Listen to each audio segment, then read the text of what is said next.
How do you create a history exhibit about a place that no longer exists?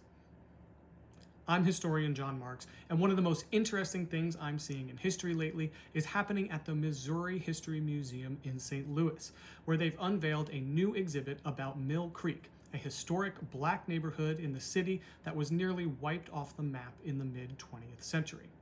So, first, some context.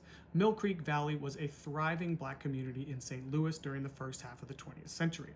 It was home to churches, businesses, clubs, artists, and families. It was the cultural epicenter of St. Louis and the wider region.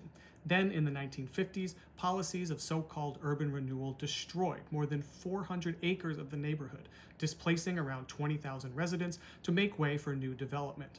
But for the most part, that development never even materialized. Now, this exhibit recovers the story of that neighborhood, transporting visitors through objects, memorabilia, photographs, and more.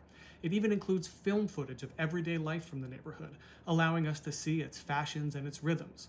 What makes this exhibit especially powerful, though, is how it was created. One of the museum's curators, Gwen Moore, was a resident of Mill Creek. The museum also worked with other former Mill Creek residents to shape the exhibit, drawing on their memories, on their stories, even using their objects in the exhibit. And the exhibit also includes a space at the end for visitors to write and reflect and receive support from a local community center for processing this history. Now, this kind of work is becoming increasingly common at history museums, bringing community members into the process of exhibit development and curation, demonstrating an appreciation for lived experience alongside academic expertise, and providing space not just for viewing artifacts, but for learning and reflection.